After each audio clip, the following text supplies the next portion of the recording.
हमारे साथ अब कैपिटल माइंड के सीईओ दीपक शिनॉय जुड़े हैं, उनसे बात करेंगे। Deepak ji, good afternoon. अच्छा, कैपिटल माइंड म्यूचुअल फंड के सीईओ, म्यूचुअल फंड भी है इनके पास। दीपक जी, ये बात बताइए, ये डोनाल्ड ट्रंप का मूड माहौल समझने की कोई मशीन है क्या? और ये एकदम से जो आज इन्होंने एक दिन में जज्बात बदल दिए, सेंटिमेंट बदल दिए, अब इसको कैसे हम एज एन इन्वेस्टर समझें और ट्रीट करें? ये इनफैक्ट अनुज जी, मैं कल ही अपने मतलब हम लोग जो पॉडकास्ट के बारे में डिस्कस कर रहे थे वही कह रहे थे कि एक बड़ा रिस्क ये रहता है कि ये वॉर खत्म एक्चुअली नहीं हुआ है, कंप्लीटली खत्म नहीं हुआ है। अभी भी वो हॉस्टिलिटीज जारी हैं और कभी भी इनफैक्ट इम्प्रूव कर सकते हैं। एक तरह से वॉर फिर से वापस आ सकता है और फिर से अपने हमारे सारे जो प्लान्स जो बने हैं उनको चेंज कर सकता है। तो आई थिंक वो आप चाहे इस वॉर को ले लीजिए या चाहे पूरी ट्रम्प के जब उन्होंने स्टार्ट किया तब से अब का देख लीजिए। अब एक तो आप उनको ट्रस्ट नहीं कर सकते कि वो कुछ भी कहेंगे और अगले दिन वही चीज को उल्टा नहीं करेंगे, इसका कोई मतलब गारंटी नहीं है। तो उनको आप जो भी कहें, चाहे वो कहें कि वॉर आज शुरू हुआ है या फिर वॉर आज खत्म हुआ है, आप उनको ट्रस्ट नहीं कर सकते। तो इसका मतलब ये है कि ये जो वॉलेटिलिटी रहेगी, वो जो कुछ कहेंगे और कुछ वॉर फिर से चल पड़ेगा या फिर वॉर नहीं तो कुछ और, कल को क्यूबा आ जाएगा, फिर ग्रीनलैंड आ जाएगा, फिर कुछ और आ जाएगा। आई थिंक ये होता रहेगा नेक्स्ट 2-3 इयर्स के लिए, कि जब तक कि ये लोग कि ट्रम्प रिमेन्स प्रेसिडेंट, उसको कोई आई थिंक ही डर उनको कोई ये नहीं है, डर नहीं है कि कोई उनको अकाउंटेबल रखेगा। तो आई थिंक वो जिस तरह से बिहेव कर रहे हैं वो उसी तरह से बिहेव करेंगे। हमें ये करना है कि हम उनको हम उनके कहने पे और या उनके कोई स्टेटमेंट पे कभी भी लॉन्ग टर्म प्लान्स ना करें। इनफैक्ट शॉर्ट टर्म प्लान्स भी ना करें तो अच्छा है। लेकिन आई थिंक एक चीज जरूर हो गई है कि हमें अब as India we have to change the view कि आप जो क्रूड ऑयल पे डिपेंडेंसी है उसको कम कीजिए। आप या तो खुद अपने यहाँ पे क्रूड ऑयल ढूंढिए या फिर आप ऑल्टरनेटिव एनर्जी सोर्सेस की तरफ जाइए। और जहाँ पे भी हमारा फॉरेन डिपेंडेंस है, चाहे अमेरिका पे हो चाहे किसी और पे हो, उसको जितनी जल्दी हो सके, even if it's a 10 year plan, इसको कम करने की ज़रूरत है अभी। आई थिंक उस हिसाब से अगर डोमेस्टिक मैन्युफैक्चरिंग में देखें, आई थिंक बढ़ोतरी हो रही है और पुश भी हो रहा है गवर्नमेंट से कि यहाँ और चीज़ें बनाई जाएं।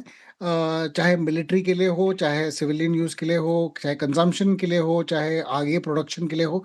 आई थिंक इंडिया में बनाना, make in India for India बहुत ज़रूरी है आगे जाके। तो ये ही बोलना चाहूँगा इस ट्रम्प के लिए। आई थिंक आप कल पूछेंगे तो कल वो बहुत फ्रेंडली भी हो सकते हैं आगे जाके।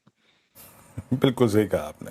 इसलिए दीपक जी ने पहले कहा कि ट्रंप को आधार बनाकर कोई भी लॉन्ग टर्म स्ट्रेटेजी ना बनाए, फिर तुरंत बोल दिया कि ट्रंप को आधार बनाकर कोई शॉर्ट टर्म स्ट्रेटेजी भी ना बनाए, है ना। बिल्कुल सही कहा आपने दीपक जी, बिल्कुल सही। अपने आप को बिल्कुल सही तरीके से प्लेस किया आपने। अच्छा, इस बार की गिरावट में और पिछली बार की गिरावट में एक अंतर ये है कि पिछली बार विश्व का एक अंश कम से कम एक वो AI रैली चिप स्टॉक्स को सेलिब्रेट कर रहा था, बट दिस टाइम वो थीम भी क्रैक हो रही है ना, वो चीज़ भी कोलैप्स हो रही है। इसको आप कैसे देख रहे हैं? क्या ये एक टेक्टिकल एडवांटेज देगा आईटी को? मेरा प्रश्न बहुत, मेरे ख्याल से मैं प्रीएम्प्ट करने की कोशिश कर रहा हूँ, बट फिर भी पूछ रहा हूँ, और क्या पूछूं इस वक्त।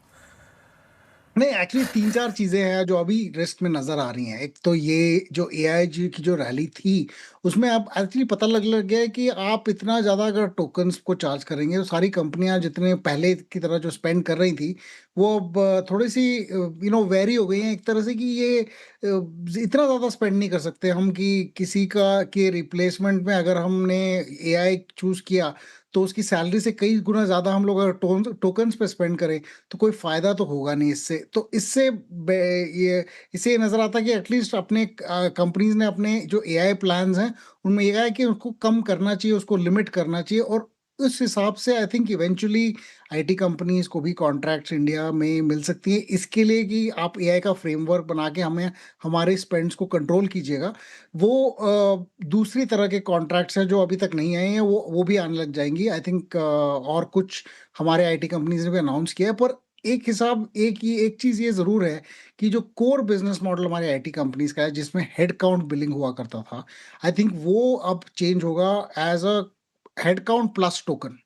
अब इसमें जो हमारी आईटी कंपनीज उसमें थोड़ा सा अगर इनोवेशन करती हैं, खुद अपने आप से open source tokens, open source models host करते हैं और फिर थोड़ा सा उस टोकन रेवेन्यू का हिस्सा अगर वो उठा सकते हैं तो शायद वो बेनिफिट करेंगे। तो देखना पड़ेगा कौन सी कंपनीज करेंगी। पर एआई में ये है कि अगर मेमोरी को देखिए, हार्ड डिस्क को देखिए, जो भी अगर सेमीकंडक्टर्स को देखिए, उसमें शॉर्टेजेस बहुत थे। अब ऐसा हुआ है कि इन्हीं कंपनीज ने बोला है कि हम अपनी कैपेसिटीज को एक्सपैंड कर रहे हैं। तो जितनी शॉर्टेजेस थी उसकी वजह से प्राइसेस इंक्रीज हुए थे। उसका आई थिंक उल्टा साइड आ रहा है कि सप्लाईज आगे जाके इंक्रीज होंगी और उनका जो प्रॉफिट मार्जिन है इतना ज़्यादा नहीं रहेगा क्योंकि प्राइसेस भी कम करनी पड़ेंगे उनको जैसे जैसे और सप्लाई आता जाए। ये किसी भी शॉर्ट सप्लाई वाली मार्केट में, चाहे आप अनियंस को देख लें, अगर प्याज को देख लें, इंडिया में एक साल 100 रुपए का भाव होता है केजी और अगले साल हर कोई फार्मर अपने यहाँ पे प्याज ग्रो करने लग जाता है और फिर उसके बाद नेक्स्ट ईयर 1 रुपए का दाम भी नहीं रहता क्योंकि ओवर सप्लाई हो जाता है।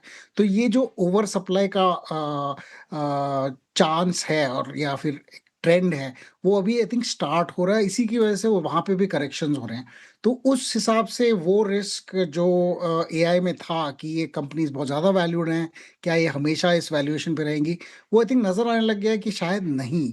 और अगर ये जो एंटायर जो एआई का जो डेटा सेंटर या फिर आप चिप्स या जो भी आप अगर कि इस इकोसिस्टम को देखें, इसमें काफ़ी डेट और प्राइवेट क्रेडिट भी है।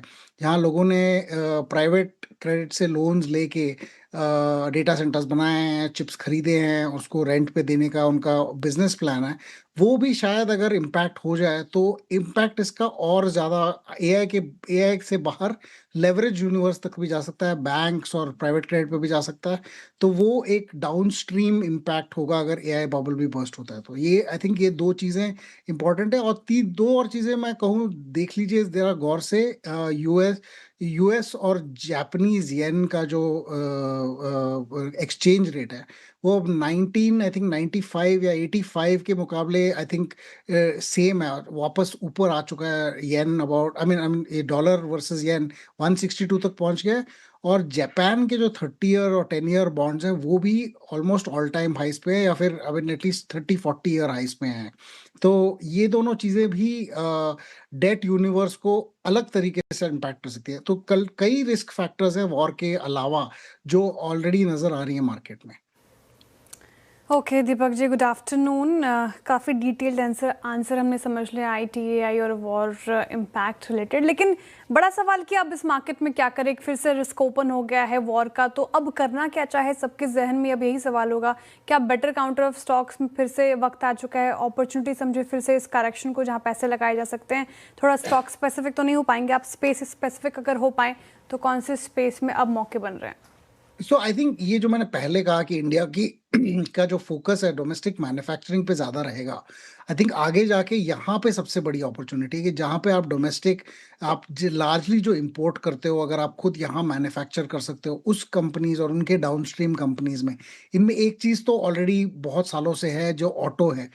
अगर आप देखिए इंडिया में auto one of the few countries जो अपनी खुद की व्हीकल्स बनाती हैं और यहाँ पे रिलेटिवली उनको ज़्यादा आई थिंक फोकस दिया जाएगा क्योंकि वो अब डिफेंस के लिए भी व्हीकल्स बना सकते हैं और कुछ और तरीके से ऑटोमोटिव इक्विपमेंट ईवी और इनके भी यहाँ से दे कैन इम्प्रूव जो इंडियन कंपनीज हैं। तो वो आई थिंक वो एक सेक्टर है, auto ancillaries, domestic manufacturing, production, defence, ये सारी जो चीज़ें 5 ईयर 10 ईयर का इनका long term I think economic growth objective है। यहाँ पे वैल्यूएशंस का ध्यान रखना पड़ेगा। आप अगर ओवर पे करोगे तो वहाँ भी प्रॉब्लम हो सकता है कि आप ओवर पे कीजिए और ग्रोथ आ भी जाए और उसका वैल्यूएशन पी के हिसाब से कम हो जाए तो आपका कोई रिटर्न नहीं आएगा। लेकिन ये सारी सेक्टर्स आई थिंक थोड़ी से काफ़ी स्ट्रांग हैं। दूसरा, अगर आप अभी तो हमें पता नहीं वर्ल्ड ऑर्डर के बारे में किस तरह से चेंज हुआ, लेकिन हमारे जो काफ़ी टेक्सटाइल एक्सपोर्ट्स थे वो बहुत टाइम तक I think kind of limited थे कुछ नॉन टैरिफ बैरियर्स की वजह से, मोस्टली फ्रॉम यूरोप, और वो हटाए जा रहे हैं और शायद वो भी एक सेक्टर इम्प्रूव हो सकता है। अगर गैस की अवेलेबिलिटी वापस आ जाए, अब पता नहीं है उस वॉर के रीसर्जेंस से क्या होगा, पर अगर वॉर के के बाद भी अगर हमारे ऑयल सप्लाईज और गैस सप्लाईज वापस आ जाए, तो थोड़े से जो सेक्टर्स थे जैसे टाइल, सैनिटरी वेयर वगैरह, वहाँ पे भी I think temporary relief can come back, because demand है वहाँ पे, बस सप्लाई का प्रॉब्लम है। तो ये सारी सेक्टर्स आई थिंक अच्छा करेंगी। FMCG, domestic consumption, FMCG specifically I think पहले जो नंबर्स आए हैं इस क्वार्टर के वो उतने अच्छे नहीं हैं, सो देखना पड़ेगा नंबर्स देख के। और आईटी में आई थिंक और थोड़ा टाइम है रिकवरी में, सो लेकिन आई थिंक यहाँ पे आपको एक तो कमेंट्री देखनी पड़ेगी, कल या परसों पहला रिजल्ट आएगा, उसके बाद जो कमेंट्री आएगी और बाकी जो सारी कंपनीज बोलेंगी, उस हिसाब से हमें पता चलेगा कि ऑर्डर्स वापस आने लगे हैं कि नहीं। काफ़ी टाइम तक ऑर्डर रिस्ट्रिक्शंस थे, लोग डर रहे थे वॉर या टैरिफ्स या फिर कि एआई का क्या होगा, but I think early signs हैं कि कुछ ऑर्डर्स आने लगे हैं। लेकिन हमें मैनेजमेंट के कमेंट्री देख के, मैनेजमेंट का कमेंट्री देख के हमें ये करना पड़ेगा आईटी वापस एटलीस्ट 10-12% ग्रोथ पे आएगी कि नहीं। उस तरह से वो काफ़ी चीप हो गई हैं, पर आई थिंक वेट करके इस रिजल्ट्स के बाद उनका देखना अच्छा होगा। आई ओके। थिंक इस मार्केट में ये शॉर्ट टर्म गेन्स के लिए तो मैं कुछ नहीं कह सकता, वो तो मोस्टली ट्रेडिंग और प्राइस मोमेंटम से ही पता चलेगा।